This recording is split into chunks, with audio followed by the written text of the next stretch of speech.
तो अब हम लोग वेब एलिमेंट के मेथड्स देख लिए थे। और सिंपल एक काम करो ना, ऑटोमेशन के पॉइंट ऑफ व्यू से सोचो, वही काम जो तुमसे कहा जाता तुम मैन्युअली करते, वो सारे काम अब ऑटोमेटिकली कर सकते हो।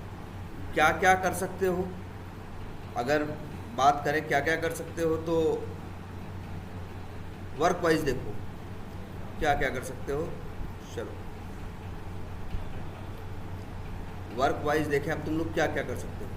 तुम लोग कहीं क्या कर सकते हो, क्लिक कर सकते हो। हाँ, ब्राउज़र तो ओपन कर ही सकते हो भाई। आ जाओ, वैसे देखे जाए तो तुम लोग क्या कर सकते हो, ब्राउज़र लॉन्च करना जानते हो, अब URL ओपन करना जानते हो, है ना, और ब्राउज़र क्लोज करना जानते हो, है ना।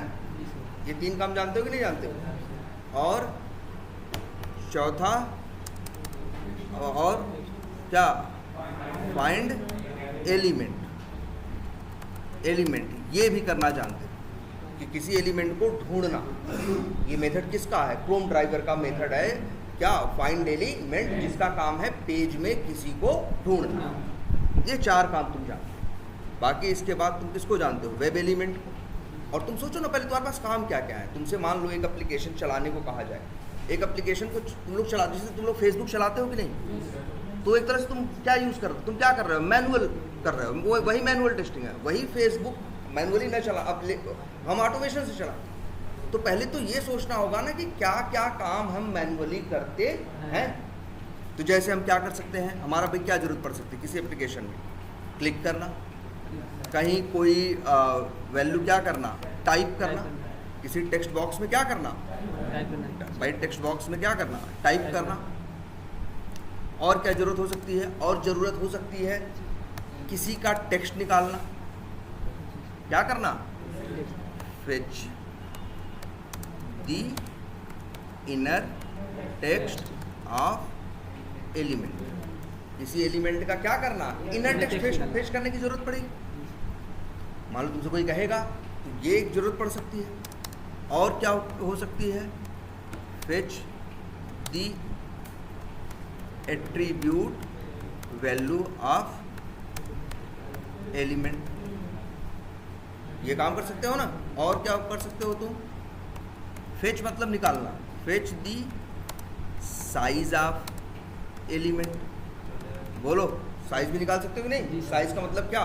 साइज बोले तो ब्रैकेट में लिख देते हैं क्या, लेंथ और प्लस क्या, विड्थ। देखो यही काम कर ले। देख भाई, यही काम जो तुमसे कहा जाता करो तो तुम अपने हाथ से करते हो। अब वही काम तुम कोड से करना जानते हो। ठीक है। और क्या पता कर सकते हो तुम? ये पता कर सकते हो क्या, फेच कर सकते हो क्या, हाँ फेच, अच्छा ये भी है, फेच दी लोकेशन। क्या? लोकेशन हमेशा आपको बताया गया है भाई, जब भी रहेगा वो क्या होगा, XY कोऑर्डिनेट के फॉर्मेट में रहेगा, XY रहेगा, है ना। फेच दी लोकेशन और फेच वो डायमेंशन तो हो गया ना भाई, साइज से मिलेगा डायमेंशन। फेच दी और क्या कर सकते हो? फेच दी लिख देते हैं ये विजिबिलिटी। हम विजिबिलिटी का स्टेटस पता कर सकते हैं, ट्रू है या फॉल्स है। ट्रू है तो मतलब विजिबल है, डिस्प्ले हो रहा है, और फॉल्स है तो मतलब नहीं हो रहा है। और फिर एक ये भी है, फेच दी क्या, इनेबल स्टेटस, कि भैया ट्रू है या फॉल्स है। ट्रू है तो इनेबल है, फॉल्स है तो डिसेबल्ड है। और बताओ, और कौन सा मेथड देखें? एक और बताया था, फेच दी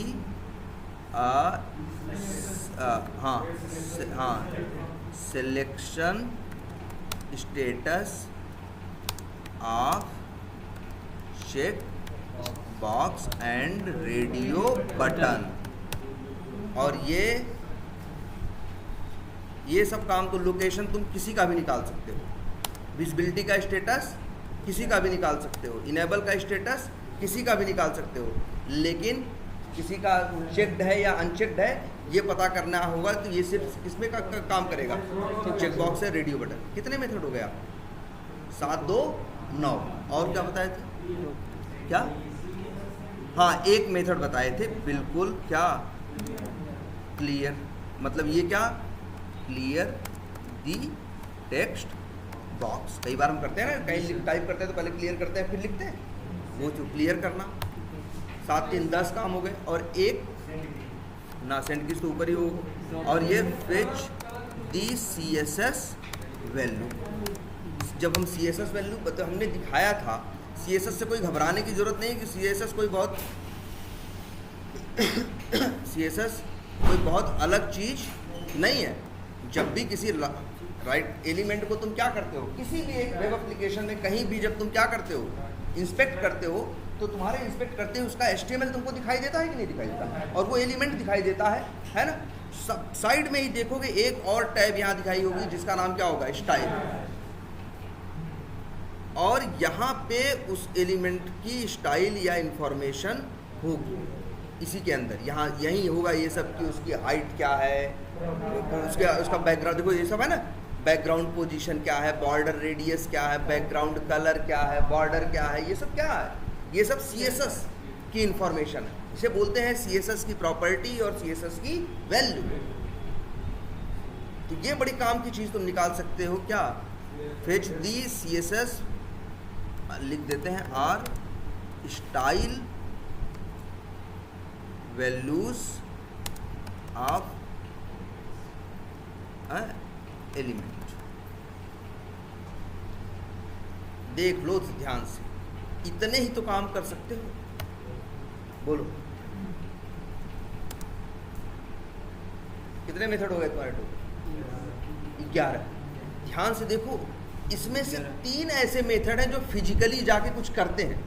जैसे एक जाके क्या करता है, क्लियर कर देता है, एक क्या करता है, क्लिक कर देता है, एक सेंड कीज बस दे देता है। बाकी 8 फिजिकली कुछ करते नहीं है। ये क्लिक थोड़ी कर रहे हैं, ये तो बस कोई वैल्यू लेके आ रहे हैं। किसी का काम क्या है, इनर टेक्स्ट ले आना, किसी का काम है एट्रीब्यूट की वैल्यू ले आना, किसी का काम है विजिबिलिटी का स्टेटस ले आना, किसी का इनेबल का, किसी का सिलेक्शन का, है ना, किसी का CSS वैल्यू लेके आना, किसी का काम है साइज ले आना, किसी का काम है लोकेशन ले आना। ये इंफॉर्मेशन ले आ रहा है ना। ये तुम ही देखो ध्यान से, ये 8 मेथड कुछ करते नहीं। ये खटपट जो जिसे कहते हैं ना, कुछ करना, कुछ हो खट दिखाई दे, वो वाले मेथड यही है कि नहीं है भाई? क्लिक होता तो दिखता है ना, क्लिक कर दिया। ये क्लिक क्या है, एक एक्शन है। टेक्स्ट बॉक्स भी क्या, टाइप करना, जो सेंड कीज। अब देखो सब के लिए अलग अलग क्या बने हुए हैं, मेथड। ये काम है, यही काम जनरली ज़रूरत थी। देखो एक मेथड इन लोगों ने कौन बनाया है, क्लिक। एक कौन बनाया है, दूसरे वाले काम के लिए कौन बनाया है, सेंड कीज, ठीक है। और यहाँ पे स्ट्रिंग आर्गुमेंट में, ठीक है। और ये क्या है, क्लियर, यही ना, बोलो। ऐसे ही इसके लिए कौन सा मेथड है, गेट टेक्स्ट।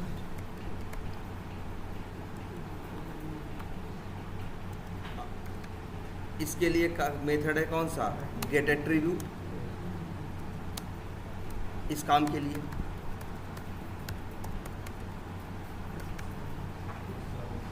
इसका भी काम क्या है, ये क्या है, इसके लिए कौन सा मेथड है, गेट साइज। लेकिन याद रखना है, गेट एट्रीब्यूट में पैरामीटर होता है, क्या याद है, स्ट्रिंग, हाँ, एट्रीब्यूट नेम। ये मांगता है ना कि एट्रीब्यूट का नाम बताओ तो हम उसकी वैल्यू दे दें। और ऐसे ही क्या है, इसके लिए कौन सा है, गेट लोकेशन। इसके लिए कौन सा है, गेट लोकेशन। और इसके लिए कौन सा है, विजिबिलिटी के लिए एक मेथड कौन सा था, इज डिस्प्लेड। डिस्प्ले होने का मतलब दिखाई देना, है ना। ऐसे इसका काम नाम क्या है, इज इनेबल्ड। इसका काम क्या है, हाँ, इसका नाम है गेट CSS वैल्यू। आर्गुमेंट भी मांग रहा था कुछ, यहाँ मांग रहा था स्ट्रिंग, उसमें मांग रहा था CSS प्रॉपर्टी नेम, और लास्ट में मेथड एक था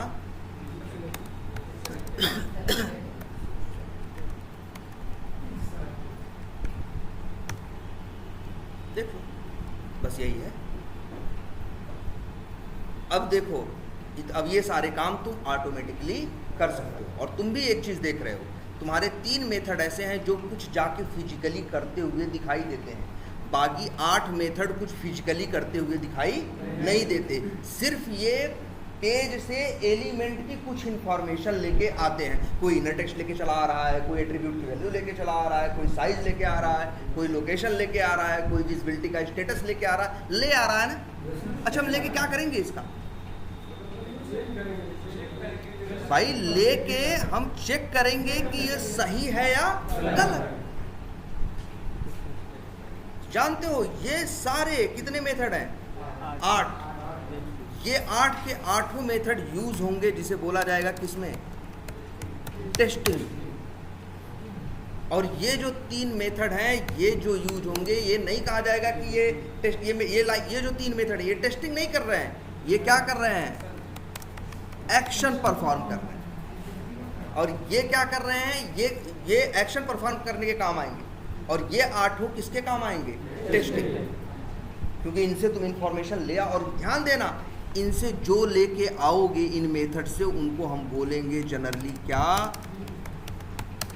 एक्चुअल वैल्यू। एक्चुअली तो ले आते हैं ये, बाकी एक्सपेक्टेड हम अपनी तरफ से देते हैं, और वो दोनों मैचिंग होती है। पास या फेल का क्या आता है? रिजल्ट आता है ना। अब तुम कोई भी एप्लीकेशन टेस्ट कर सकते हो यार। अगर एक एप्लीकेशन तुमको टेस्ट करने को मिलेगा तो क्या रहेगा टेस्ट केस में लिखा? यही सब लिखा रहेगा। जाओ वहाँ क्लिक करो, वहाँ वैल्यू डाल दो, उस पर क्लिक कर देना, वहाँ जाके देखो ये चीज़ आ रही है कि नहीं, वो फलाने बटन देखो इनेबल है कि नहीं, वहाँ ये जो टेक्स्ट आ रहा है वो सही आ रहा है या नहीं। कैसे करोगे? देखोगे वो टेक्स्ट कहाँ से आ रहा है। अगर इनर टेक्स्ट से आ रहा है तो गेट टेक्स्ट मेथड, वही एक्सपाथ लिखोगे और गेट टेक्स्ट मेथड कॉल करोगे, एक्चुअल आएगा। एक्सपेक्टेड से क्या करोगे? मैच कराओ। बात समझ में आ रही है कि नहीं? तो यही टेस्टिंग है, यही टेस्टिंग है। यही नहीं बस एक्चुअल निकालना। और देखो जहाँ जहाँ हम इफ एल्स यहाँ कोड में जगह जगह नहीं लगा है, समझ लो हर जगह क्या हो रही है? टेस्टिंग हो रही है। क्या हो रही है? टेस्टिंग हो रही है। ये टेस्टिंग है। जब तुम एक्सपेक्टेड और एक्चुअल को क्या करते हो? मैच करते हो, तभी उसी समय तुम टेस्टिंग कर रहे हो। अब एक्चुअल निकालने के लिए ये मेथड है। देखो ध्यान से, ये मेथड काम करने के लिए नहीं है। ये ऐसा नहीं कोई कहीं क्लिक कर दे रहे हो, कुछ कर दे रहे हो। सिर्फ क्या कर रहे हैं? कुछ इन्फॉर्मेशन लेके आ रहा है। क्लियर है इतना? हाँ हाँ, वो एलिमेंट को फाइंड करता है। जब एलिमेंट को फाइंड करता है तो उसके पास सब इंफॉर्मेशन आ जाती है। उसके पास सब। भाई देखो, जब तुम यूज़ करते हो क्या, ध्यान से देखो, जब तुम यूज़ करते हो क्या? Driver dot find element. कहाँ गया? जैसे कहीं भी यूज़ करते हो तुम ड्राइवर डॉट फाइंड एलिमेंट, देते हो एक्सपाथ। तो इस मेथड का काम है, ये क्रोम ड्राइवर का मेथड है फाइंड एलिमेंट। इसका काम है कि जो तुमको बाई की में एक्सपाथ दिया है उसके बेसिस पे जाके पेज पे सर्च करना कि पेज पे कितने एलिमेंट आए हैं, पेज पे कितने एलिमेंट आए हैं, और जिन जो मतलब पेज पे कितने एलिमेंट हैं जो इस एक्सपाथ से मैच करते हैं। मान लो एक्सपाथ हमने सही से दिया है तो ढूंढने पे इसको क्या मिलेगा? हमारा अच्छा एक्सपाथ हमेशा जब ढूंढेगा तो उसको 1 मिलेगा, उसे 2 3 4 5 नहीं मिलेंगे। तो अगर हमने एक्सपाथ लिखा होगा तो इसका काम है जाके उसको ढूंढना, और ढूंढने के बाद क्या देना? वेब एलिमेंट का ऑब्जेक्ट। और इस ऑब्जेक्ट के अंदर जिस एलिमेंट को इसने ढूंढा है उसकी सारी इंफॉर्मेशन है। तभी तो इसी वेब एलिमेंट का ऑब्जेक्ट का यूज करके तुम क्या निकाल ले रहे हो? साइज। क्या निकाल ले रहे हो तुम? साइज, ये वो जो चाहे सो निकाल ले रहे हो कि नहीं निकाल ले रहे हो? क्योंकि जब ड्राइवर डॉट फाइंड एलिमेंट करते हो तो उसका काम होता है जाके एलिमेंट को ढूंढना और उसकी सारी इंफॉर्मेशन निकाल लेना। इसके बाद जैसा तुम मेथड कॉल करते हो, तुम गेट साइज कॉल करोगे तो साइज दे देगा उसकी, गेट टेक्स्ट कॉल कर दोगे तो इनर टेक्स्ट दे देगा, गेट एट्रीब्यूट कॉल कर दोगे तो एट्रीब्यूट की वैल्यू दे देगा, है। तो जो कॉल करोगे वैसा तुमको देगा। क्लियर है ये सारे मेथड्स। तो भाई फिर से कह रहे हैं, कल भी आप लोग नहीं बता पा रहे थे, इसको भाई तैयार करिए। क्यों नहीं तैयार कर रहे हैं यार? देख रहे हो कितने कम मेथड है यार। इससे ज़्यादा अच्छा परफॉर्म हाई स्कूल में हमें ख्याल से हमें 8वीं 9वीं के बच्चे मिल जाए तो ज़्यादा सही कर सकते हैं। बताओ, ये इतना इनको नहीं याद होगा, नहीं बता पाएंगे। उनको एक बार हम डांट देंगे, आराम से वो क्या करेंगे, ये इतना याद कर लेंगे। भैया याद ही कर लो, कुछ मत बताओ, पूरा बताओ भाई कितना है ये। अब इसमें भी कुछ चाहिए? अरे 8 ही 10 12 मेथड है, उसमें भी कुछ बता रहे हैं यार। एक टाइम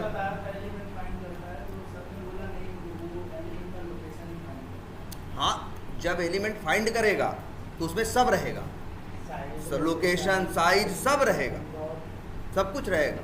ठीक है, बस ये याद रखो, फाइंड एलिमेंट सबसे मेन मेथड है ये। इसी का भाई जब तक वेब एलिमेंट नहीं मिलेगा तब तक ये नीचे वाले मेथड लगाओगे कहाँ? ये मेथड जितने हैं, तुम कितने 11 मेथड सीखे हो ना, तो भैया याद कर लो सबका रिटर्न टाइप, सबका पैरामीटर और सबका क्या यूज। इसके अलावा ज़्यादा कुछ थोड़ी नहीं चाहिए। ठीक है, अच्छा आज थोड़ा सा इनके बारे में कुछ और चीज़ें बताते हैं। जैसे आज एक नई बात सीखो कि फाइंड एलिमेंट जब ये करता है तो इसका काम क्या होता है? एलिमेंट को जाके पेज में ढूंढना। अब ढूंढने पे भाई ऐसा भी हो सकता है, मान लो हम एक्स पाथ ऐसे दे दें, अब क्या होगा बताओ भाई? बाई डॉट एक्स पाथ में एक्स पाथ क्या है? Double slash input. ये जाके पेज पे ढूंढेगा ऐसा कौन कौन है जिसका टैग क्या है? इनपुट। इसको पेज पे 40 लोग मिले जिनका टैग क्या था? इनपुट। भाई जब ये फाइंड एलिमेंट करेगा और इनपुट के सहारे ढूंढेगा तो इसे कितने वेब एलिमेंट मिलेंगे? एक नहीं मिलेंगे, ढूंढने जाएगा कितने मिलेंगे? बहुत मिलेंगे। तो फिर ये क्या करेगा? फिर सेलेनियम क्या करेगा? उनमें से किसको लेके आएगा? 40 में से किसको लेके आएगा? भाई देखो, भले ड्राइवर डॉट फाइंड एलिमेंट है, बताओ अच्छा फाइंड एलिमेंट का काम क्या है? वेब एलिमेंट का ऑब्जेक्ट देना। लेकिन ये ढूंढने गया तो इसे एक नहीं मिले, 40 मिले। अब 40 में से किसको ले आए? सवाल उठता है कि नहीं? तो सेलेनियम करता क्या है, जब भी ढूंढने किसी को जाता है, एक मिला तो उसका वेब एलिमेंट लेके आएगा, और अगर 40 मिले तो उन 40 में जो पहला होगा उसको लेके आएगा। अगर अभी हम तुमसे कहें कि ये क्लियर मेथड किस एलिमेंट पे काम करेगा, तो जब ये, अब हम बता दें तुमको कैसे करेगा। बिल्कुल, देखो ये एप्लीकेशन है ना, लो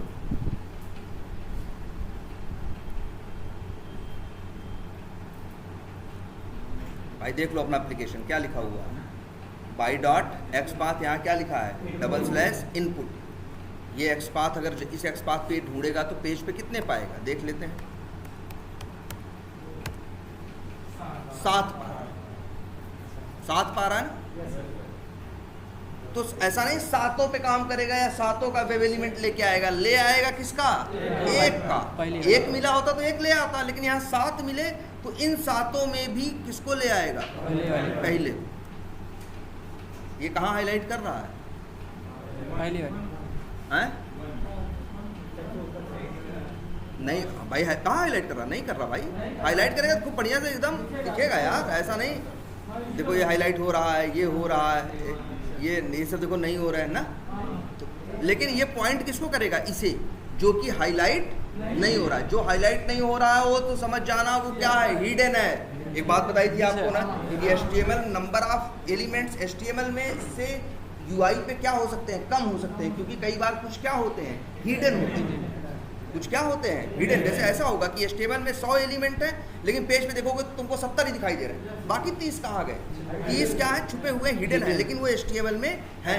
याद रखना, जब ड्राइवर डॉट फाइंड एलिमेंट चलेगा तो सेलेनियम का काम UI पे ढूंढना नहीं है। सेलेनियम का काम कहाँ है? ढूंढना HTML। तो जब ये एक्सपाथ जाएगा तो इसके कितने पाएगा? 7 पाएगा। 7 में से किसको उठाएगा? पहले वाले। और यहाँ पे भी देखो क्या लिखा है? 1 of 7, मतलब ये देखो ये पहला है, और पहला कहाँ हाईलाइट हो रहा है? अच्छा ये तो देख रहे हो, ये चोर है भी और इसके ऊपर लिखा भी है कि टाई बराबर क्या हिडन, साफ साफ कह रहा है कि ये वैल्यू क्या है, ये हिडन है। तो अभी क्या होगा, अभी जानते हो शायद चलाओगे, ये लाइन जब चलेगी तो एलिमेंट तो लेके आएगा, लेकिन जब क्लियर करने जाएगा तो वो हिडन है तो शायद क्लियर ना कर पाए। चला के देखते।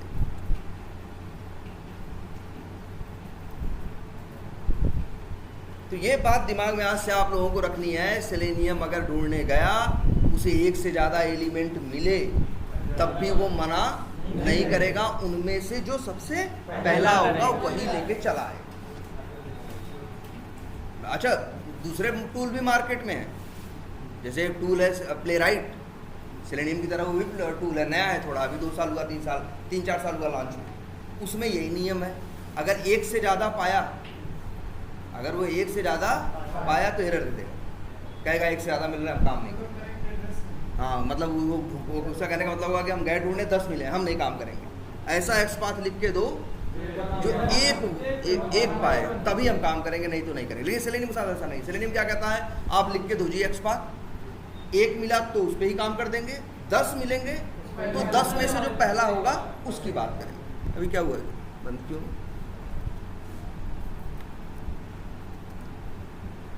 यही चल रहा था ना।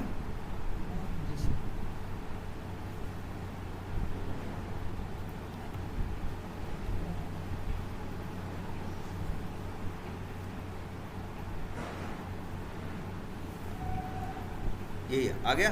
अब ये लाइन देखो, ये चला, ये तो बाई का ऑब्जेक्ट बन गया, ढूंढा होगा, फाइंड एलिमेंट करेगा तो कितने पाएगा, 7 में से लाएगा किसे, पहले और जो कि पहला तुम देख रहे थे, हाईलाइट नहीं कर रहा था, मतलब क्या था, हिडन था।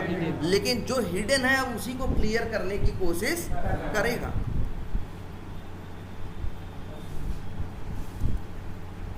क्या ये देखो, ये लाल कलर पहचानवाए हैं ना, एक बार वर्ड याद रखना, हमने क्या बोला है, एक्सेप्शन। क्या वर्ड इनके लिए इस्तेमाल किया है, एक्सेप्शन। तो यहाँ पे भी एक क्या आ गया, एक्सेप्शन, कर नहीं पाया। अच्छा इसके पहले कौन सा एक्सेप्शन बताए थे, याद है? भैया भूलो मत यार, अपने नोट्स में उसको लिखो फटाफट। तुम लोग नोट्स नहीं बना रहे हो क्या यार, तभी ये हाल है। नो सच एलिमेंट एक्सेप्शन, हमने आपको बताया था कई बार, तुम्हारे कोड में ये आएगा एक्सेप्शन। एक्सेप्शन का मतलब कुछ बुरा होना, अभी इतना ही समझो, कुछ क्या होना, कुछ बुरा होना, कुछ गलत होना तुम्हारे कोड में, इसी को बोलते हैं क्या, एक्सेप्शन। आना नहीं चाहिए। लेकिन फिर भी तुमने शायद देखा हो नो सच एलिमेंट एक्सेप्शन, ये एक्सेप्शन कई बार आ जाता है। ये तब आता है जब तुम्हारा एक्सपाथ गलत होता है, जब तुम्हारा एक्सपाथ क्या होता है, गलत होता है। आजमा के देख लो, मान लो यही एक्सपाथ तुम ये लिख दो, /input 1, ये तो गलत है ना, पेज पे भाई input 1 कोई किसी का टैग नहीं है। अब ये जाके ढूंढेगा कैसे, /input 1, ऐसा एलिमेंट ढूंढेगा जिसका टैग क्या हो, input 1 हो, कोई नहीं मिलेगा। और जब कोई नहीं मिलता, याद रखना, जब तुम्हारे दिए गए एक्सपाथ पे वो फाइंड एलिमेंट करता है और कोई एलिमेंट नहीं पाता है, तभी देता है क्या, नो सच एलिमेंट एक्सेप्शन। देखो यहाँ दे दिया, ये तो बताई थी एक क्लास में ना, देखो नो सच एलिमेंट एक्सेप्शन। जब ये आए तो जान जाना, इसको लिख लेना, ये इंटरव्यू में बहुत ज़्यादा पूछते हैं, ये लिख लेना अपने नोट्स में आज जरूर, कि एक एक्सेप्शन है जिसका नाम है नो सच एलिमेंट एक्सेप्शन। कब आता है, ये तब आता है जब हमारा एक्सपाथ क्या होता है, गलत होता है। हम किसी वजह से कुछ गलत अगर दे देंगे वैल्यू, तब आएगा क्या, नो सच एलिमेंट एक्सेप्शन। ये देख ले तो हम समझ जाना चाहिए हमें कि लग रहा मेरा एक्सपाथ कहीं क्या है, गलत है। क्लियर रहेगी ये बात सबको आज से। और एक बात, जब भी कोई एक्सेप्शन आई तो ये तो जान गए कि एक्सेप्शन क्या है, पहले यही ऊपर देखेंगे, हमें मिल जाएगा कि आखिर इसके इस प्रॉब्लम, ये कौन सी प्रॉब्लम है, प्रॉब्लम है क्या, नो सच एलिमेंट एक्सेप्शन। तो हम समझ गए वजह क्या है, गलत एक्सपाथ, वजह क्या है, गलत एक्सपाथ। अब हमें ये ढूंढना होगा कि आखिर ये किस लाइन पे आया है। कोड तो यहाँ 50 लाइन का लिखा है, आखिर किस लाइन पे ये दिक्कत आई है। तो सबसे जब नीचे जाओगे तो तुम्हें अपनी क्लास का नाम, अपने मेन मेथड का नाम और उसकी लाइन नंबर दिखाई देगी जहाँ ये एक्सेप्शन आई है। बता रहा है ना, लाइन नंबर 19, आप इस पर क्लिक करो, सीधे आपको लाइन नंबर 19 पे लेके चला जाएगा। हम यहाँ से देखे, हमको समझ में आया, वो ड्राइवर डॉट फाइंड एलिमेंट। तो यहाँ हम क्या भेज रहे हैं, बाई का ऑब्जेक्ट, बाई का ऑब्जेक्ट बनाते हैं तो लिखते हैं बाई डॉट, यहाँ देते हैं क्या एक्स पाथ, फिर अपना हमने ध्यान से एक्स पाथ देखा तो हमको समझ में आया कि एक्स पाथ मेरा क्या है, गलत है, फिर अपना एक्स पाथ सही करेंगे और ये एक्सेप्शन आनी क्या हो जाएगी, बंद हो जाएगी। याद रहेगा सबको आज से? लिख देते हैं भाई no such element exception, reason क्या है, रॉन्ग एक्स पाथ, और सलूशन क्या है, अगर ये प्रॉब्लम आए तो इसका सलूशन क्या है, या check and fix the X, मतलब एक्स पाथ अपना क्या करो, या फिर ऐसे लिख देते हैं करेक्ट दी एक्स पाथ।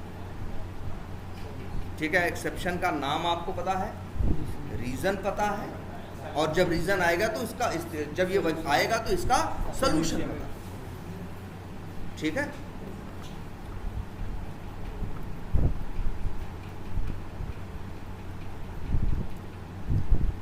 चलो तो ये हो गया। अच्छा, एक एक्सेप्शन अभी और आई थी,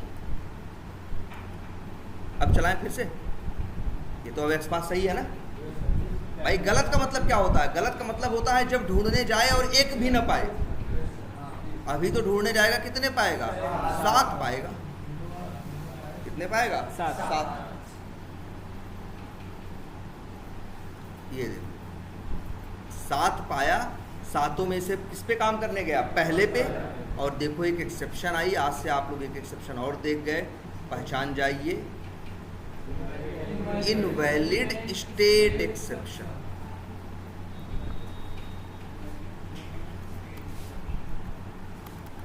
ये देख लीजिए, एक्सेप्शन का नाम क्या है?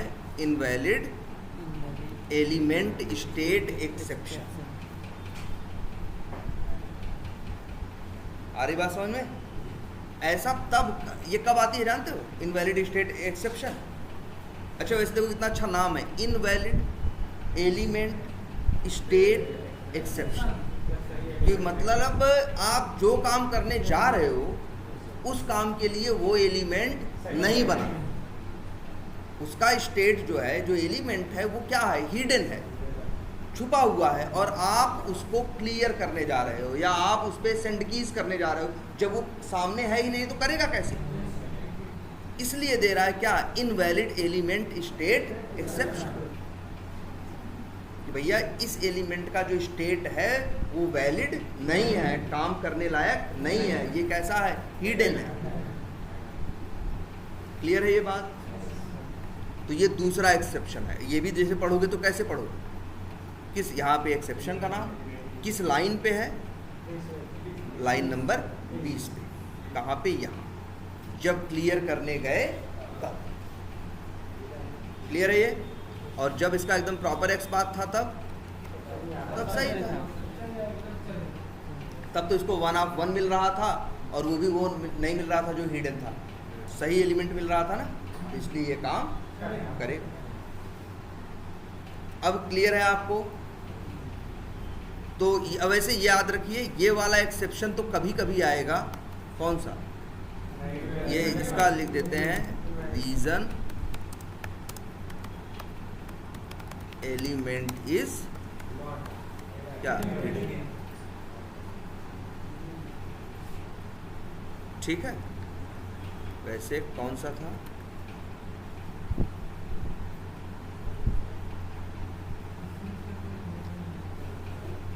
टाइप इसका सीधा क्या है? हिडन। और भाई सॉल्यूशन क्या है भाई? क्या? Correct the x path. ऐसा एक्स पाथ लिखो कि भैया हिडन उडन को पॉइंट ना करे, सही से उसका एक्स पाथ लिखो जो सामने दिखाई दे रहा है, और वहाँ से कर्सर ले जाओ तो वो हाईलाइट करे। इससे हमें समझ में आ जाए हाँ भैया ये एकदम क्या है? सही। क्लियर है ये? चलो इतने कंसेप्ट तो हो गए आपके। ये एक्सेप्शन आएंगे आपके पास, है ना, और कुछ क्लास हैं, कुछ ऑब्जेक्ट्स हैं जिनको आपको क्या करना है? यूज़ करना। इतने में कोई कंफ्यूजन है? क्या करें? देखो ना जाके HTML में लाइन तो है। जैसे सर काम करने तो HTML पे जाता है तो वहाँ पर भी नहीं ढूंढ पाता सर। कहाँ पे? जैसे HTML में। तो HTML में तो ढूंढ ही लेता है। तभी तो ध्यान से देखो, मेरी बात समझना। मान लो हिडन है ये, जिस एलिमेंट को ढूंढा हो वो मान लो एलिमेंट हिडन हो, फिर भी देखो कोई एक्सेप्शन नहीं देगा, क्योंकि वो ढूंढता है जाके कहाँ? HTML में। तो HTML में तो हिडन का मतलब क्या है? HTML में है लेकिन UI पे नहीं है। ढूंढता है HTML में है लेकिन काम कहाँ करता है? UI पे। काम करता है UI वालों पे लेकिन ढूंढता कहाँ है? HTML में। तो फाइंड एलिमेंट करता है तो क्या करता है? चाहे वो हिडन हो चाहे वो UI वाला हो, वो आ ही जाता है। लेकिन अगर हिडन होगा तो काम नहीं कर पाएगा। ठीक है?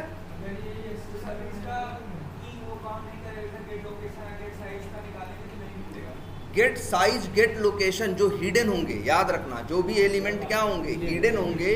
उनका जब गेट साइज और गेट लोकेशन निकालोगे सब आएगा 0 0 0 0। ऐसा नहीं आएगा, लेकिन वैल्यू क्या आएगी? 0 0। उनकी हाइट भी क्या आएगी? 0। विड्थ भी क्या आएगी? 0। जिसकी लंबाई भी 0, चौड़ाई भी 0, वही तो गायब है। जो सामने होगा उसके पास कुछ ना कुछ लंबाई होगी ना, कुछ ना कुछ चौड़ाई होगी, और उसकी कहीं क्या होगी? लोकेशन होगी। लेकिन जब कोई हिडन होता है तो ये सारी इंफॉर्मेशन उसके लिए क्या आती है? 0। ये तुम निकाल सकते। जैसे मान लो हम लोग जो ये XPath लिखे थे, कौन सा? ये वाला। हाँ बिल्कुल, लेकिन वही है ना। लेकिन हाँ, वो एलिमेंट में प्रेजेंट है। अब जैसे यहाँ देखो, ये जाएगा 7 को ढूंढेगा, 7 में से किसको निकालेगा? पहले को। और पहला कैसा है? हिडन है। लेकिन फिर भी अगर हम यहाँ पे प्रिंट कराएं, ये लिखें WE क्या, यूज़र नेम डॉट गेट क्या लिखें? साइज। और ये तुम्हें पता है ये क्या देगा? डायमेंशन क्लास का ऑब्जेक्ट लिख देते हैं, कुछ भी लिख देते हैं। मान लो लिख देते हैं क्या? साइज। और अब लिख देते हैं साइज डॉट गेट हाइट, और इंट में HGHT। ऐसे ही हाइट निकाल लें, ऐसे ही क्या निकाल लें?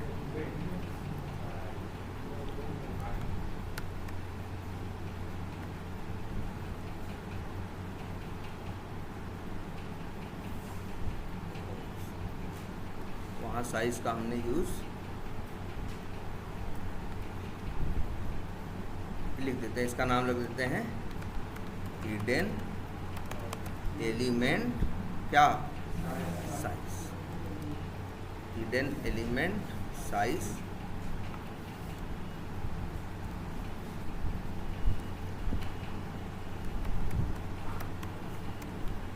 और इसका लिख देते हैं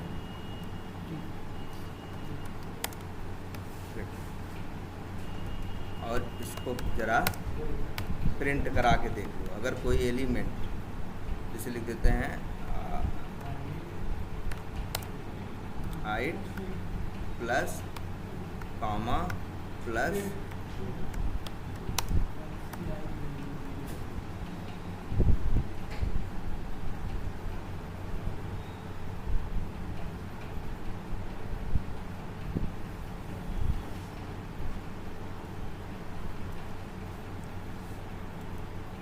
चलो नाम रख देते हैं क्या?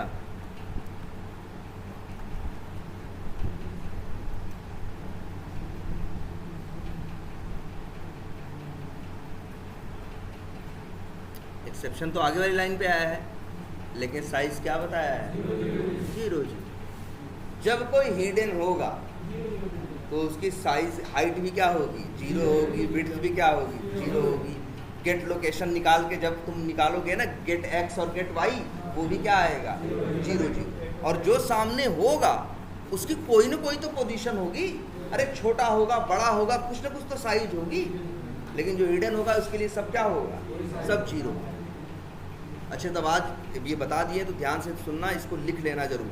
ये इंटरव्यू में क्वेश्चन पूछते हैं कि कैसे पता करोगे, कैसे वेरीफाई करोगे कि पेज पे कोई एलिमेंट डिस्प्ले हो रहा है कि नहीं। तो तुम बताओगे सर इस डिस्प्लेड मेथड कॉल कर लेंगे, क्या मेथड कॉल कर लेंगे? Is displayed. अगर ट्रू है तो मतलब डिस्प्ले हो रहा है, फॉल्स है तो नहीं डिस्प्ले हो रहा है। इफ एल्स करके हम क्या कर लेंगे? मैच कर लेंगे।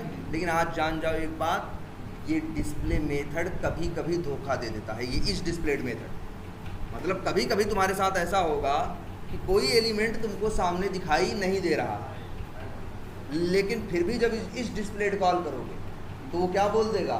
ट्रू। तो इसीलिए वो लोग सवाल ये पूछेंगे कि इस डिस्प्लेड के अलावा कोई और तरीका है ये जानने का कि एलिमेंट विजिबल है या नहीं, विजिबल है या इनविजिबल है, इसको जानने का कोई और तरीका है? तो कहना हाँ कि सर हम चाहें तो अगर कोई एलिमेंट उसकी क्या निकालें, गेट हाइट, उसकी गेट साइज करें, हाइट निकालें और विड्थ। अगर हाइट और विड्थ 0 से क्या है, ज़्यादा है तो मतलब क्या है? विजिबल है। और 0 से कम है तो मतलब क्या है? इनविजिबल। उसकी लोकेशन अगर 0 से XY की वैल्यू 0 से क्या है? ज़्यादा है तो मतलब वो कहीं है, हाँ विजिबल है। और 0 से अगर 0 है तो मतलब क्या है? वो हिडन।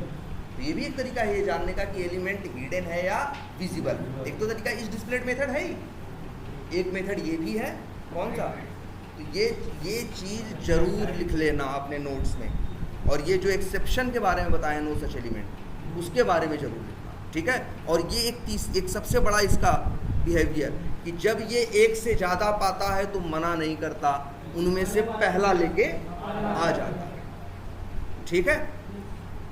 अच्छा, एक और एक चीज़ ये तुम्हारे पास क्या है? No such element. हाँ भाई, हाँ एक तो ये है ना, नो सच एलिमेंट एक्सेप्शन कब आता है? जब तुम्हारा एक्स पाथ क्या होता है? गलत होता है।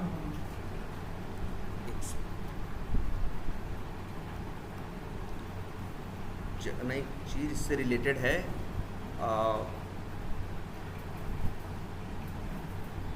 एक्स पाथ का चौच बाद में देखिए, दिमाग में आ रहा था बताने के लिए इससे रिलेटेड।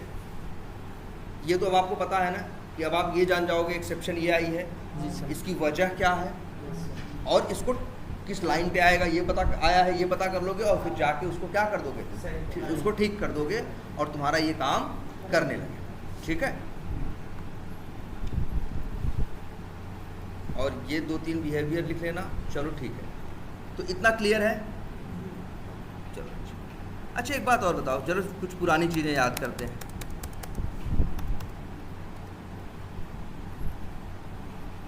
ये क्या हो रहा है भाई? पहले ये बताओ ये क्या हो रहा है? ये क्या हो रहा है? इस लाइन नंबर 16 में एक बराबर के साथ यहाँ लाइन लिखी है कि नहीं? अगर ध्यान से कोई तुमसे पूछे कि भाई इस लाइन में क्या हो रहा है, क्रोम ड्राइवर, ये यहाँ जो जितना हाईलाइटेड है, तो तुम बोलोगे क्रोम ड्राइवर क्लास का ऑब्जेक्ट बनाएगा। याद है? जब न्यू लिखते हो, क्लास का नाम लिखते हो, तो जिस क्लास का नाम लिखते हो उस क्लास का क्या बनता है? ऑब्जेक्ट बनता है। चलो फिर से एक बार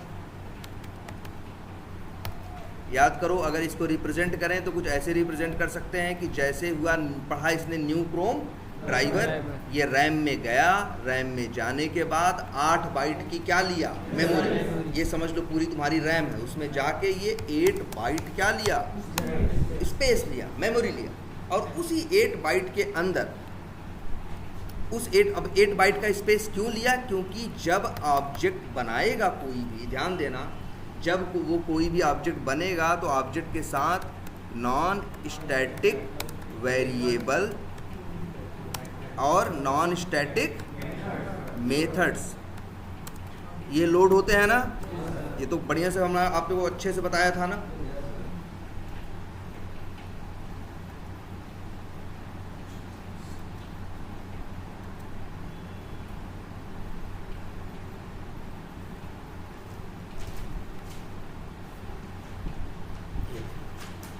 यही होता है ना जब किसी क्लास का क्या बनता है? ऑब्जेक्ट। अच्छा, एक चीज़ ये भी बता दें, अगर ये लाइन हम चलाए होंगे कोड को, जब लाइन नंबर 16 चलाएगा ऑब्जेक्ट बनाएगा, लेकिन ऑब्जेक्ट किसका बनाएगा? क्लास का ना। पहले तो क्लास पढ़ेगा, पहले तो क्या करेगा? क्लास पढ़ेगा। तो आपको एक चीज़ समझाई गई थी कि सबसे पहले जिस क्लास का नाम पढ़ता है उस क्लास को क्या करता है? लोड करता है। याद आया? जब भी जावा किसी क्लास का चलते समय पहली बार नाम पढ़ता है तो उस क्लास को क्या करता है? लोड करता है। मतलब क्रोम ड्राइवर एक क्या है? क्लास है। और इसे कौन लोड करेगा? इसे क्या करेगा?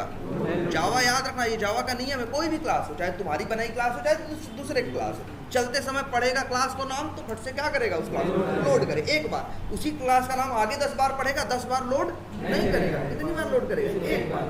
और उसके साथ लोड करने के बाद उसके साथ स्टैटिक वेरिएबल और स्टैटिक मेथड रखें, यही होता है। याद है इतनी बात, ये तो खूब अच्छे से बताया था पहले कि एक और मतलब सबसे पहले क्या होगा, ये क्रोम ड्राइवर क्लास क्या होगी, लोड होगी। क्रोम ड्राइवर क्लास की क्या होगी, लोडिंग होगी, जिसमें स्टैटिक वेरिएबल और स्टैटिक मेथड लोड होंगे। उसके बाद जब पूरी लाइन पढ़ेगा न्यू क्रोम ड्राइवर तो बनाएगा क्या, ऑब्जेक्ट 8 बाइट की मेमोरी लेगा और यहाँ पे नॉन स्टैटिक वेरिएबल और नॉन स्टैटिक मेथड्स रखेगा। ठीक, क्लियर है इतना, कोई कंफ्यूजन इसमें नहीं ना। और इस क्रोम ड्राइवर का ऑब्जेक्ट बना के हमने एक वेरिएबल में रखा जिसका नाम है क्या, ड्राइवर। और ये ड्राइवर वेरिएबल जो है ये मेन मेथड के अंदर डिक्लेयर्ड है ना, तो ये क्या है, ड्राइवर वेरिएबल मेन मेथड का लोकल वेरिएबल। तो मतलब ये जो ऑब्जेक्ट बना है ये ड्राइवर नाम के वेरिएबल को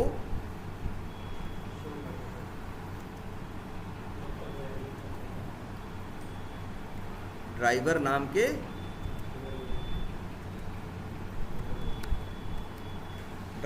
के वेरिएबल के पास उसका एड्रेस आ जाएगा। अब जहां भी ड्राइवर तुम ऐसे तो काम कर रहा है यार, ये लिख रहे हो ना ड्राइवर डॉट फाइंड एलिमेंट, देखो क्या हुआ, इतना ही काम हुआ है भाई। लाइन नंबर 16 चली है, इतना काम हुआ है। क्लास पहले क्लास लोड हुई है, तो क्लास का नाम पहली बार पढ़ा, फिर देखा उसने क्लास का ऑब्जेक्ट बना रहे हैं तो ऑब्जेक्ट बना दिया, ऑब्जेक्ट का एड्रेस वो ड्राइवर नाम के लोकल वेरिएबल को दे रहे हैं, पकड़ा दिया, इतना ही हुआ है। देख लो, एग्जैक्ट देख लो। इसके बाद जब तुम्हारी लाइन चलती है कौन सी, driver dot get, driver variable है, ड्राइवर से पहुंचा ड्राइवर के पास, ड्राइवर के पास है किसका, एड्रेस ऑब्जेक्ट का, तो पहुंच गया कहाँ, ऑब्जेक्ट के पास। इसी के अंदर तो सारे नॉन स्टैटिक मेथड्स हैं। इसके नॉन स्टैटिक मेथड कौन से हैं, जैसे गेट है, और कौन है, क्लोज है, और कौन है, फाइंड एलिमेंट है ना, क्लिक नहीं है, ये वेब एलिमेंट नहीं, क्रोम ड्राइवर का है, फाइंड एलिमेंट है, ये सब क्या है उसके नॉन स्टैटिक मेथड है ना यार। आखिर जब हम लिख रहे हैं कि नॉन स्टैटिक मेथड लोड होंगे तो क्या लोड होंगे, नॉन स्टैटिक मेथड ना। तभी तो देखो ड्राइवर डॉट गेट, जब ड्राइवर डॉट गेट पढ़ेगा तो कैसे चलाएगा, ड्राइवर के पास एड्रेस है ऑब्जेक्ट का, ऑब्जेक्ट के पास है गेट नाम का मेथड, और उस मेथड को वो क्या करेगा, चला देगा, कॉल कर देगा तो वो मेथड चल जाएगा। फिर अगली लाइन पढ़ रहे हो क्या, ड्राइवर डॉट फाइंड एलिमेंट, फिर ड्राइवर पढ़ेगा तो फिर वहीं इसी के पास जाएगा, इसके पास है एड्रेस, यहाँ पहुंचा, फिर यहाँ मेथड कौन सा कॉल कर देगा, फाइंड एलिमेंट। फिर अगली लाइन में पढ़ो यार, बार बार वही काम हो रहा है कि नहीं, जहां जहां ड्राइवर डॉट करोगे तो ड्राइवर जाएगा, ड्राइवर भाई एक वेरिएबल है, उसके पास क्या है, ऑब्जेक्ट का एड्रेस है, ऑब्जेक्ट के अंदर मेथड है, उन्हीं को क्या करेगा, कॉल करेगा, मेथड है, वेरिएबल है, कॉल कर सकता है। इतनी ही कहानी होती है ना, क्लियर है सब, इसमें कोई कंफ्यूजन नहीं है, ठीक। अच्छा चलो एक ये बताओ, इसको देखना, और एक बात हमें ये बताओ, ये क्लास है ना, कौन सी क्लास है, फ्रेश क्लास है ना। इस क्लास का ऑब्जेक्ट बना दें, कैसे बनाएंगे, न्यू लिखेंगे, क्लास का क्या लिखेंगे, नाम लिखेंगे, नाम क्या है, फ्रेश क्लास, और बना दिया भाई। चाहे तो इसका ऑब्जेक्ट जो बना रहे हैं उसको एक वेरिएबल में रख लें, नाम रख दे रहे हैं, सपोज करो क्या, FC, बन रहा है ना, बढ़िया है, कोई दिक्कत इसमें। चलाएंगे तो क्या होगा, ये लाइन चली तो क्या होगा। अच्छा ये बताओ, यहाँ लाइन नंबर 18 पे हरा हरा है ना, याद है, ब्रेक पॉइंट लगाया है हमने, तुमको पता है जिस लाइन पे अभी मतलब ये लाइन नंबर 18 चली नहीं है, चल के कौन आया है, लाइन नंबर 14, और 15-16 खाली है, 17 नंबर लाइन पे क्या है, कमेंट है, और 18वीं पे आके रुका हुआ है, अभी 18वीं चली नहीं। तो बताओ लाइन नंबर 14 से क्या हुआ, ऑब्जेक्ट बना। जानते हो यहाँ क्या कहानी हुई होगी, पहली बार फ्रेश क्लास का नाम पढ़ा नहीं, वैसे पहली बार कहाँ पढ़ा, रन किए, रन करने से पहले तो फ्रेश क्लास ही पढ़ेगा, तो क्लास को क्या कर लिया, लोड कर लिया, और बाद में न्यू करके तुमने क्या किया, उसका ऑब्जेक्ट बनाया है, ऑब्जेक्ट बना दिया। जैसे ये नहीं बना रहा है वैसे ये भी यहाँ भी क्या हुआ होगा, फ्रेश नाम की क्लास क्या हुई होगी? लोड हुई होगी भाई। फ्रेश क्लास नाम की क्या हुआ होगा? एक क्लास लोड हुआ होगा, और न्यू फ्रेश क्लास कर रहे हो तो क्या हो रहा है? फ्रेश क्लास का क्या एक बन रहा होगा? ऑब्जेक्ट। देख लो भाई,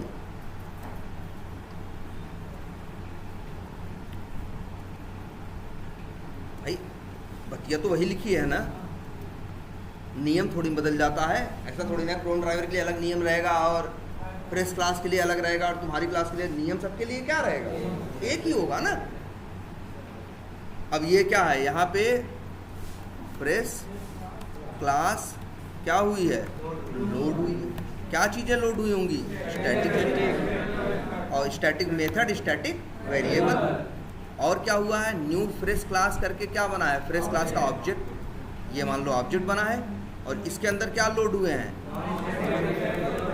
और याद रखना, ऑब्जेक्ट चाहे क्रोम ड्राइवर का हो चाहे जिसका, हमेशा मेमोरी कितनी लेगा? 8 ना 8 से कम ना 8 से ज़्यादा। ठीक है। और फिर क्या लिख रहे हो? फ्रेश क्लास बराबर FC। मतलब क्या है? FC नाम के वेरिएबल के पास फ्रेश क्लास के ऑब्जेक्ट का क्या है? एड्रेस है। FC के पास ही है ना फ्रेश क्लास का। तो बस वही वाली कहानी हो रही है यहाँ पे। लो भाई,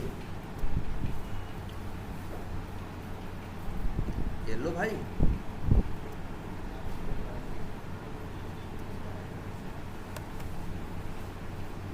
देखो यही हो रहा है। अच्छा, ये लाइन नंबर 14 से इतना, लाइन नंबर 14 चली तो ये हुआ जितना यहाँ दिख रहा है।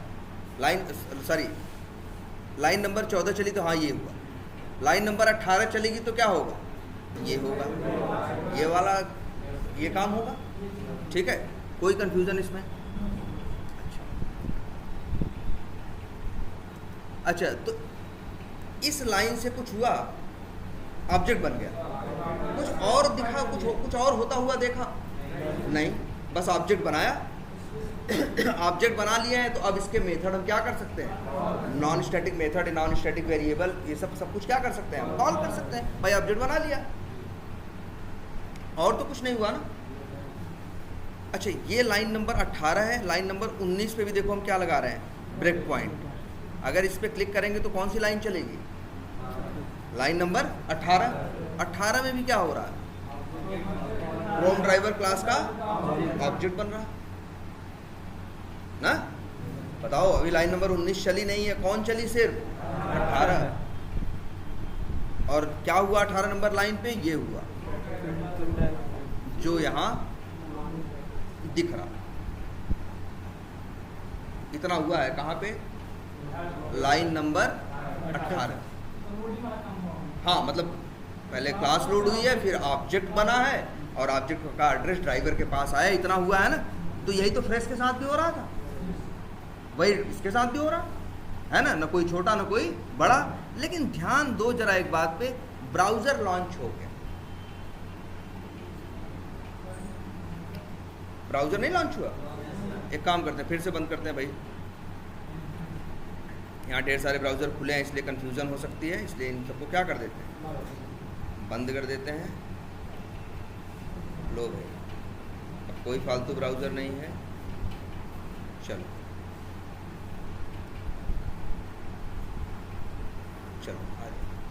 अब देखो, फिर से देखो, हम लाइन नंबर 18 पे लगाए हैं, यहाँ छोटा सा ब्रेक पॉइंट लगाए हैं कि नहीं?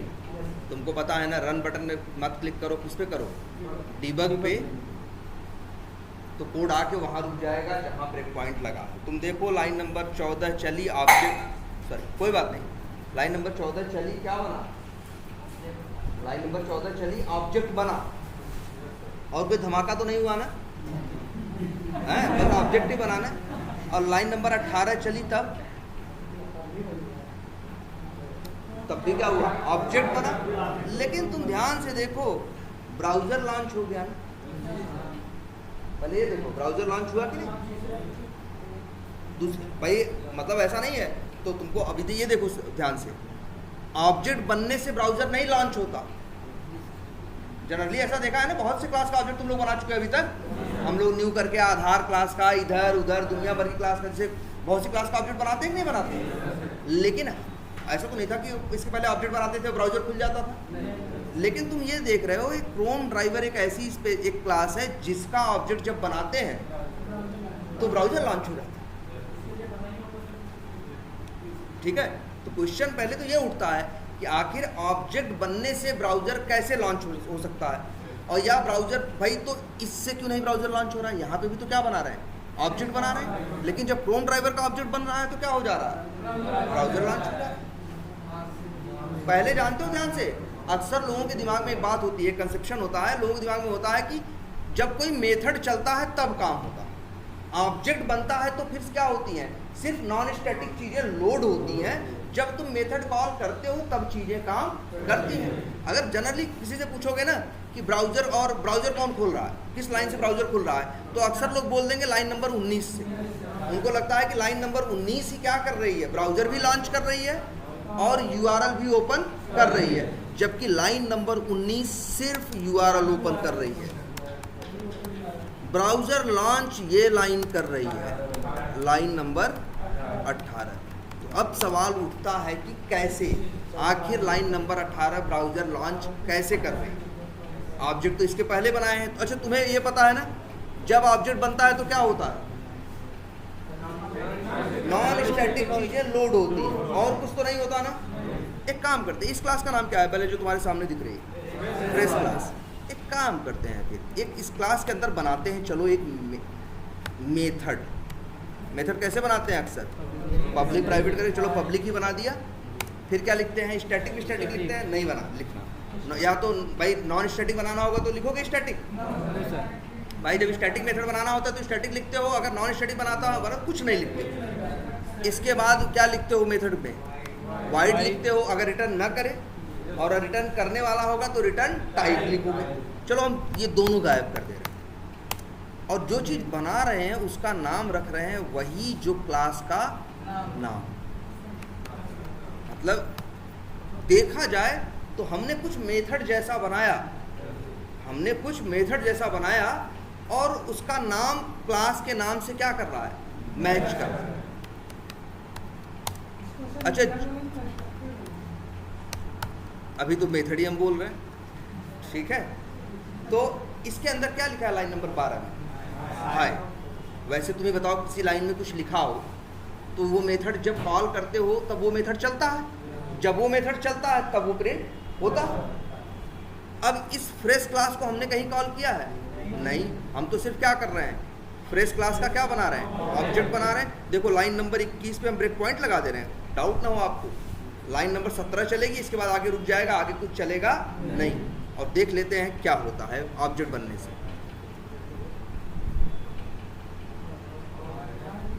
ये देखो हाई प्रिंट हो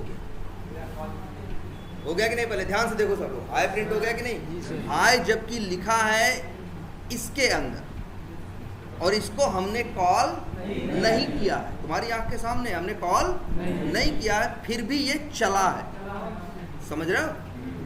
तो अब से एक बात याद रख लो, किसी भी क्लास के अंदर एक चीज हो सकती है मेथड जैसे, इसीलिए उसको मेथड मत बोलो, मेथड नहीं है, उसको बोलते हैं एक कोड ब्लॉक। ऐसा हो सकता है जिसका नाम क्लास के नाम से क्या करता हो? मैच करता हो। तो इसी को बोलते हैं क्या? कंस्ट्रक्टर। क्या बोलते हैं? कंस्ट्रक्टर। इसकी क्वालिटी ये होती है कि इस कोड ब्लॉक को, जैसे एक मेथड भी एक कोड ब्लॉक है, मेथड भी क्या है? एक ब्लॉक है जिसके अंदर हमने क्या लिखा है? कोड। लेकिन मेथड एक ऐसा कोड ब्लॉक है जिसे अगर चलाना हो तो कॉल करना पड़ता है। लेकिन जावा ने कहा कि हम आपको एक चीज ऐसी भी दे रहे हैं जो कोड मेथड जैसा ही कोड ब्लॉक जैसा होगा, लेकिन उसको आपको कॉल करने की जरूरत नहीं है। आप ऑब्जेक्ट बनाओ, अपने आप चल जाएगा। लाइन नंबर 17 पे सिर्फ क्या हुआ है बताओ? ऑब्जेक्ट बनाया और हाई आ गया। कहां से हाई आ गया? क्यों? क्योंकि ये चला।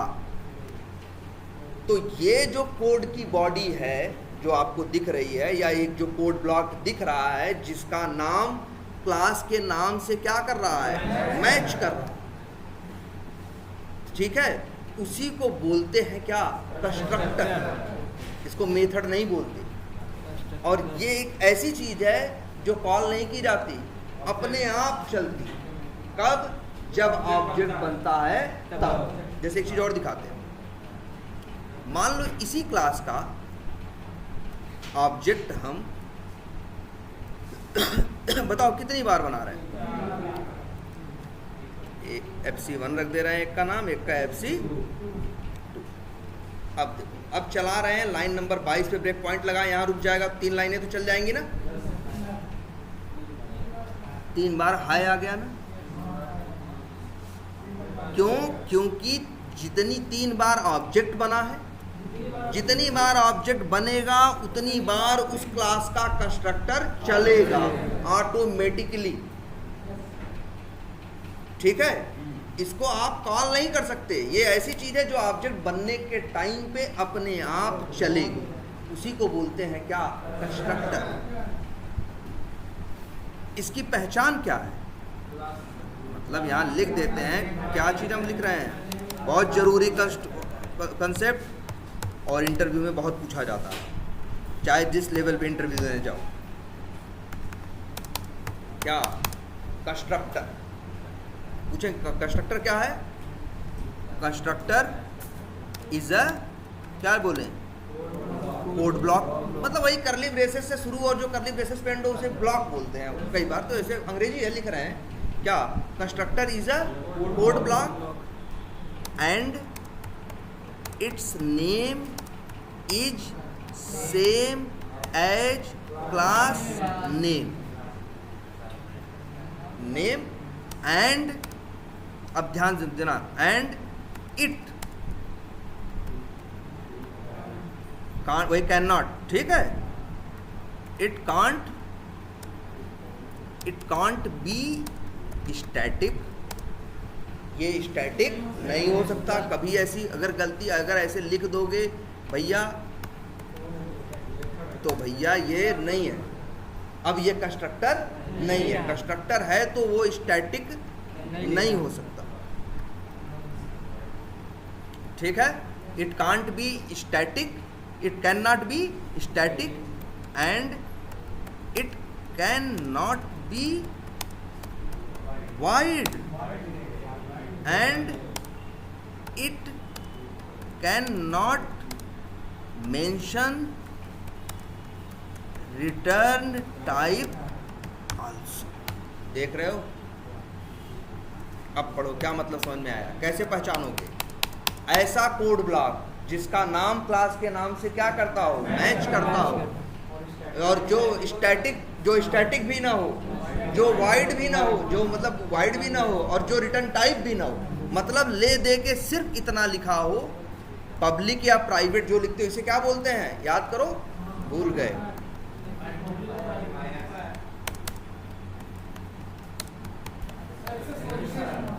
बताया गया होगा ना। एक चीज होती है एक्सेस मॉडिफायर्स। एक्सेस मॉडिफायर मतलब, एक्सेस का मतलब क्या? कौन सी चीज कहां तक एक्सेस या इस्तेमाल या यूज की जा सकती है। तो जब किसी मेथड के पहले ये सब लगता है, ये तो बताते हैं कि ये कहां तक इस्तेमाल होगा, ये इसी क्लास के अंदर एक्सेस होगा या क्लास के बाहर होगा या पैकेज के बाहर होगा। ये लोग कौन? ये लोग इन्हीं के साथ। अगर ये प्राइवेट बना दोगे तो इसी के अंदर होगा, पब्लिक बना दोगे तो बाहर भी होगा। तो इसका एक्सेस डिफाइन कर रहा है कि नहीं, कि आखिर ये कहाँ तक इस्तेमाल हो सकता है। इसीलिए इसे क्या बोलते हैं? एक्सेस मॉडिफायर्स, ठीक है। तो ओनली एक्सेस मॉडिफायर्स, इसके बाद प्लस सीधा क्या? Class name. No static, no void, no return type, nothing. सीधा पब्लिक मत लिखो और सीधे वही क्लास का नाम चिपका दो। जो बना वो क्या है? कंस्ट्रक्टर। और इसकी क्वालिटी क्या है? कि जब ऑब्जेक्ट बनेगा अपने आप चलेगा। तुम्हें उसके लिए कुछ मतलब, जैसे और कोई मेथड होता है, चीज होती है, तो अगर चाहिए होती है, तुम्हें चलानी होती है तो कॉल करना पड़ता है ना। इसे कॉल करने की जरूरत नहीं पड़ती। अब समझ में आ रहा है कुछ? ये क्या है? क्या करें? तब हाँ, पब्लिक अगर नहीं करोगे तो डिफॉल्ट होगा। डिफॉल्ट होगा तो अपने पैकेज के अंदर यूज होगा। बताया गया है ना। पब्लिक मतलब कहीं से भी, डिफॉल्ट मतलब अपने पैकेज के अंदर, प्राइवेट मतलब अपनी क्लास के अंदर, ठीक है। तो ये क्लियर है। अब कंस्ट्रक्टर का इतना बेसिक समझ में आ रहा है कि नहीं? अभी ये बेसिक बात है, सिर्फ समझो अब कहीं लिखा रहेगा पहचान जाओगे ना। अच्छा मान लो अगर गलती से हमने लिख दिया, अब ये क्या है, देखो एरर नहीं, ये कंस्ट्रक्टर नहीं है।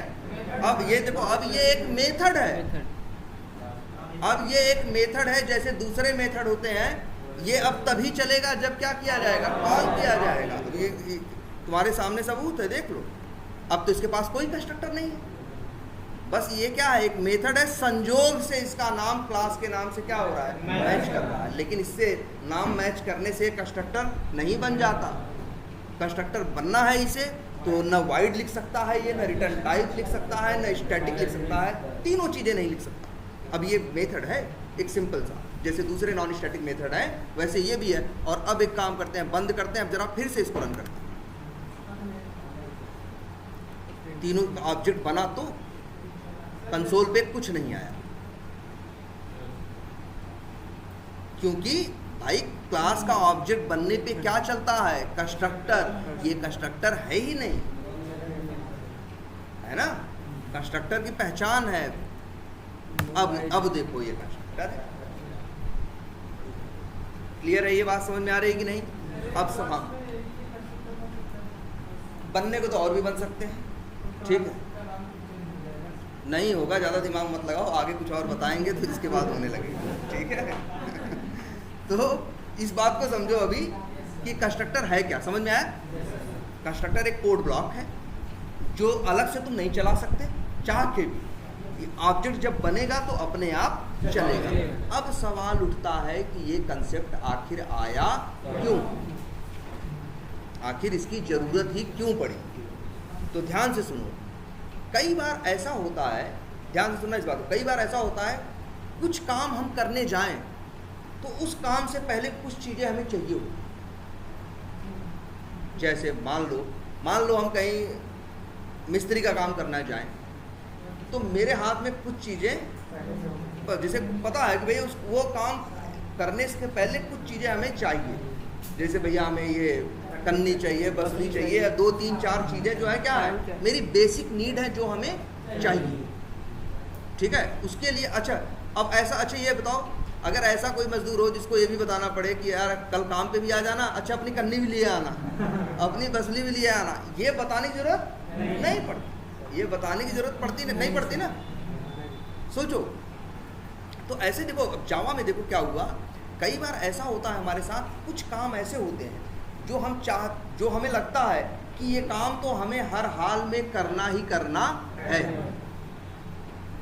तो उसके 2 रास्ते हैं, एक कि उस काम को करने के लिए एक मेथड बना दो।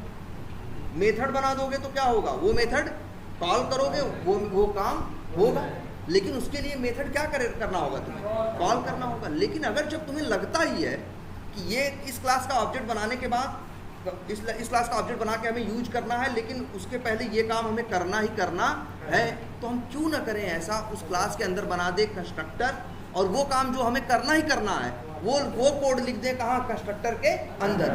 तो अपने आप जब ऑब्जेक्ट बनेगा तो कंस्ट्रक्टर चलेगा, अपने आप जरूरी काम पहले से ही क्या हो जाएगा, हो जाएगा। ऐसा नहीं है कि बिना कंस्ट्रक्टर के होगा, नहीं होगा, लेकिन उसके लिए आपको एक भाई मेथड में रखोगे तो एक लाइन आपको, एक मेथड आपको क्या करना होगा, कॉल करना पड़ेगा। यहाँ आपको कॉल करने की जरूरत नहीं पड़ेगी। अब जरा देखो, सेलेनियम जब ये न्यू क्रोम ड्राइवर चलता है तो क्या हो जाता है, ब्राउजर लॉन्च हो जाता है ना, बोलो जानते हो कैसे?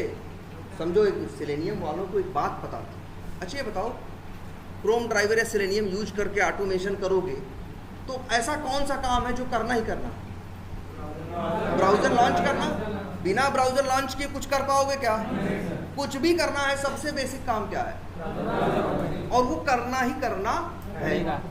अब सेलेनियम वाले चाहते तो ऐसा कर सकते थे कि क्रोम ड्राइवर क्लास के अंदर लॉन्च नाम का एक मेथड बना देते और तुमसे कह देते कि भैया ब्राउजर लॉन्च करना हो तो वही लॉन्च मेथड क्या कर लेना, कॉल कर लेना।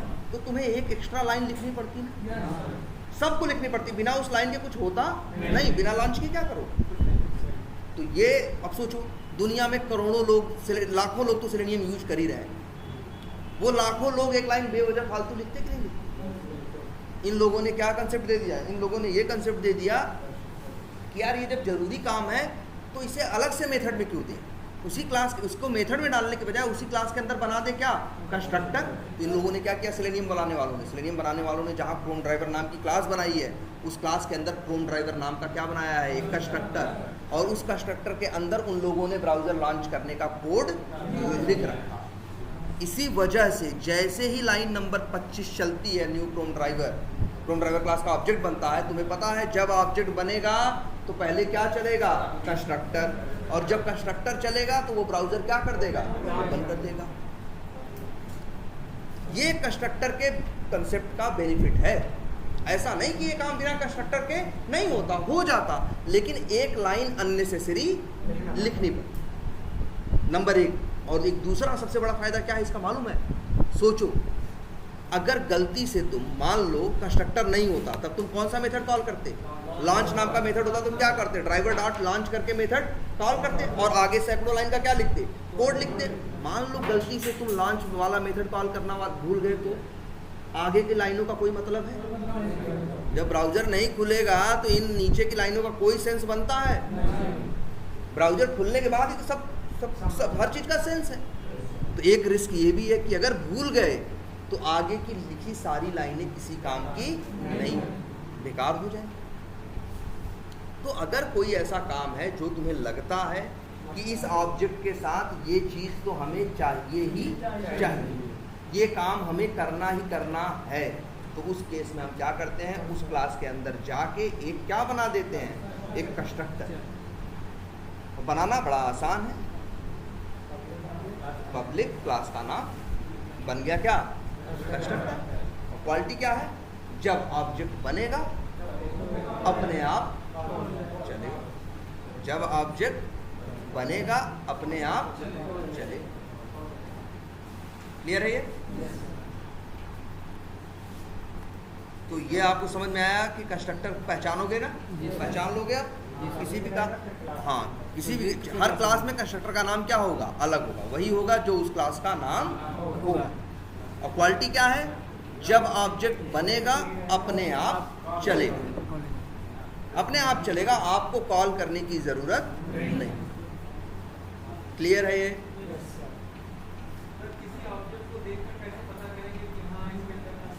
जैसे ये है, ये क्लास है लाइन नंबर 25, अगर इतना ही कोड तुमको देखने को मिले तो तुम कहोगे कंस्ट्रक्टर हम नहीं बता सकते। तो ऐसे ही देख के आप नहीं बता सकते। हाँ, अगर इस क्रोम ड्राइवर क्लास के अंदर जाओगे तो वहाँ तुमको दिखाई देगा कि वहाँ उन्होंने क्रोम ड्राइवर नाम का एक कंस्ट्रक्टर बना रखा। क्लियर है ये? अच्छा है, इसमें कोई कंफ्यूजन?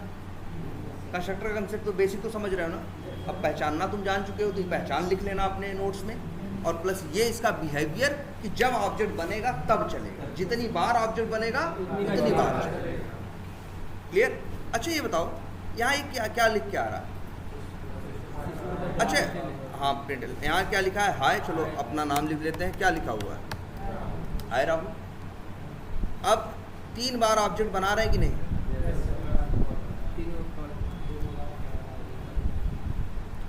3 बार क्या आएगा, हाय राहुल, हाय राहुल, हाय राहुल आएगा। क्यों? क्योंकि 3 बार क्या बना, क्लास का ऑब्जेक्ट बना, तो 3 बार क्या चला, कंस्ट्रक्टर, और कंस्ट्रक्टर के अंदर लिखा था हाय राहुल। अब यहाँ कुछ ऐसा हो रहा है ना कि जब ऑब्जेक्ट बन रहा है, कंस्ट्रक्टर चल रहा है, लेकिन हर बार किसका नाम आ रहा है, राहुल का।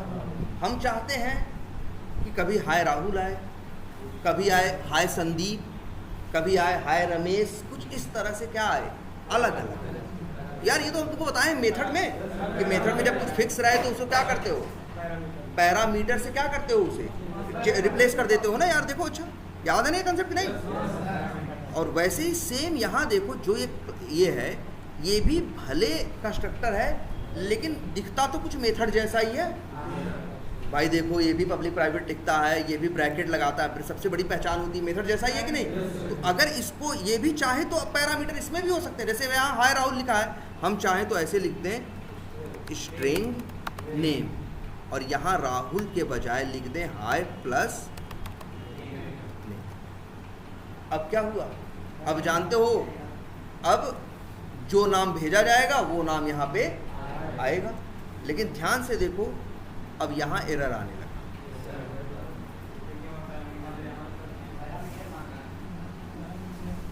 बोलो अच्छा आ रहा है कि नहीं एरर? अच्छा, एरर क्यों आ रहा है? ध्यान से देखो एरर क्यों आ रहा है।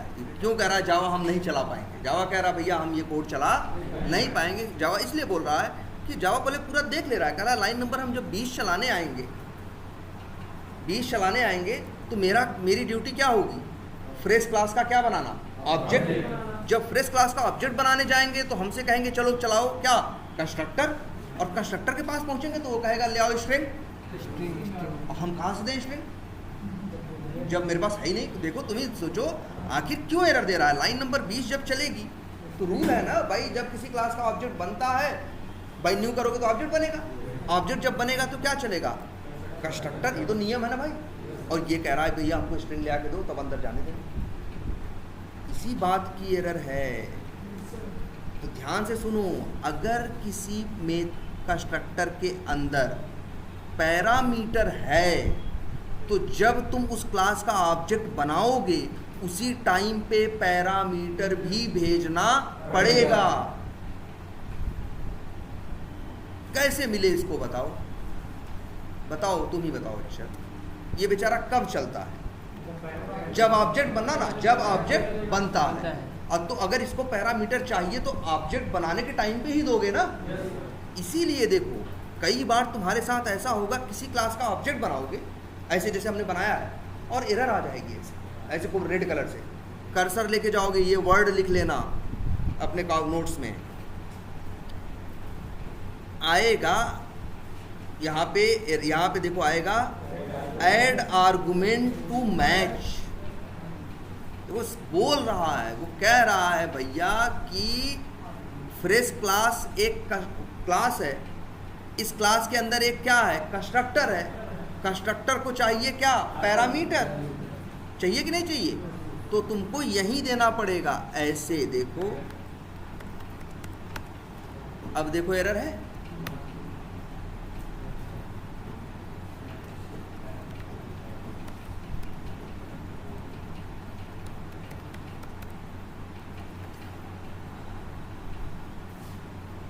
देखो पहले इस चीज को ध्यान से देखो भाई। ऐसे ही इस क्लास का ऑब्जेक्ट बन सकता है और कोई रास्ता नहीं है। याद रखना अब से, अगर किसी क्लास के अंदर कंस्ट्रक्टर है और कंस्ट्रक्टर के अंदर पैरामीटर है तो जब क्लास का ऑब्जेक्ट बनाओगे उसी टाइम पे तुमको पैरामीटर भेजना पड़ेगा। उससे तुम बच नहीं सकते। कोई जरा सा भी दाहिने बाएं करने की कोशिश करो, कुछ भी गलत सही भेजने की कोशिश करो, एरर मार देगा। कहेगा भाई क्या फालतू लिख रहे हो। उसका सीधा सीधा कहना है कि मेरा नाम फ्रेश क्लास है, मेरे पास कंस्ट्रक्टर है, हमें चलाना है। वो स्ट्रिंग मांग रहा है तो दोगे स्ट्रिंग हुआ तभी तो हम चलाएंगे कि अपने मन से चला देंगे। ये बात समझ में आ रही कि नहीं एकदम? अगर मान लो इसी फ्रेश क्लास के कंस्ट्रक्टर के अंदर 2 पैरामीटर होते तो जब ऑब्जेक्ट बनाते तो 2 पैरामीटर भेजते। यहाँ पहला स्ट्रिंग है, दूसरा इंट है ना भैया, भेजो। अब ऐसे नहीं चलेगा। ऐसे। ये बात समझ में आई सबको कि नहीं? पहले बताओ। एक बिल्कुल भैया ऐसा तो है नहीं कि इनके लिए चलेगा उनके लिए नहीं चलेगा। याद रखना कंस्ट्रक्टर एक ऐसी चीज है जब ऑब्जेक्ट बनेगा तब चले। तो इसीलिए अगर किसी कंस्ट्रक्टर के अंदर पैरामीटर है तो ऑब्जेक्ट बनाने के टाइम पे ही वो पैरामीटर भेजना पड़ेगा। ये बातें नोट्स में जरूर लिख लेना। और जानते हो इसी कंस्ट्रक्टर को जिसके पास पैरामीटर होता है उसी को बोलते हैं पैरामीटराइज्ड कंस्ट्रक्टर। ये जो कंस्ट्रक्टर हमने है ना मेरा, ये कैसा कंस्ट्रक्टर है? पैरामीटराइज्ड है, क्योंकि इसके अंदर पैरामीटर है। और याद रखो इसके पहले पैरामीटर नहीं था अभी ना, फिर हमने जोड़ा। जब पैरामीटर नहीं रहता तो उसी को बोलते हैं क्या? Default constructor. हाँ क्या करो, डिफॉल्ट बिल्कुल चलेगा। डिफॉल्ट कंस्ट्रक्टर का क्या मतलब होता है? डिफॉल्ट कंस्ट्रक्टर अभी ये मान के चलो ये होता है, अभी तुम लोगों को हमने ओवरलोडिंग बताई है कि नहीं? ओवरलोडिंग नहीं बताई है ना, ठीक है। पहले ये मान के चलो तुम्हारे पास दो टाइप के कंस्ट्रक्टर हो सकते हैं। तुम चाहो तो ऐसा भी बना सकते हो जिसके अंदर पैरामीटर ना हो, ऐसा भी बना सकते हो जिसके अंदर पैरामीटर हो। जिसके अंदर पैरामीटर होगा उसी कंस्ट्रक्टर को बोलेंगे क्या? Parameterized constructor. जिसके अंदर नहीं होगा उसी को बोलेंगे क्या? Default constructor. जैसे ये फ्रेश क्लास का जो कंस्ट्रक्टर है ये डिफॉल्ट नहीं है, क्या है? पैरामीटराइज्ड है। और अगर इसमें पैरामीटर न रहे तो इसी को क्या बोलेंगे? डिफॉल्ट। अच्छा ये भी सोचते हैं क्यों ऐसा नाम रखा?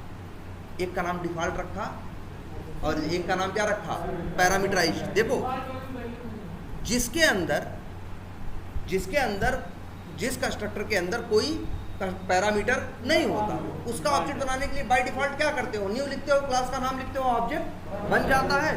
भाई जैसे ये है, अगर मान लो ऐसा हो तो क्या मतलब है कि भाई बाय डिफॉल्ट न्यू करके ऑब्जेक्ट बना रहे हो, ऑब्जेक्ट बनाओगे तो डिफॉल्ट कंस्ट्रक्टर क्या होगा? चल जाएगा। लेकिन अगर यहीं पे क्या हो?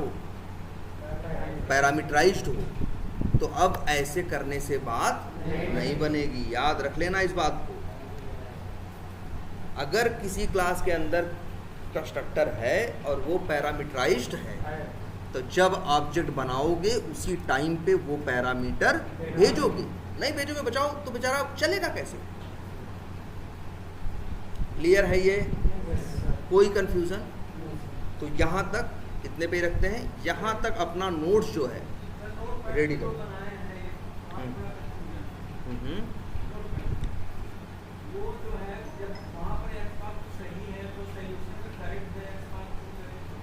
कहाँ पे? Correct the x path. लेकिन तुम्हारा एक्स पाथ हिडन को पॉइंट कर रहा है ना, या ये लिख दो correct the x path so that it can point to a right visible element. ठीक? हाँ मतलब ऐसी बेवजह थोड़ी ना आ जाएगा, आएगा क्योंकि ये वाला इशू रहेगा कि चीज़ हिडन होगी, उस पर काम करने की कोशिश कर रहे होगे तभी आएगा ना। ऐसे थोड़ी ना कभी भी कुछ भी आ जाएगा। जब एक्सेप्शन का नाम पढ़ लेते हैं तो लोग तुरंत जान जाते हैं इसकी वजह ये है, और फिर हम लोग जाकर उसे ठीक भी कर देते हैं।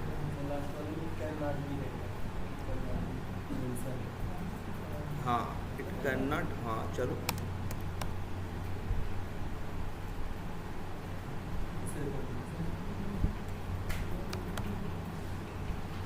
तब ये भी याद रखो, इट कैन नॉट। जब भी बी आ जाएगा तो लास्ट में वर्ब की हमेशा क्या होगी? थर्ड ही फॉर्म होगी। Can not be mentioned, return type also, या लिख देते हैं,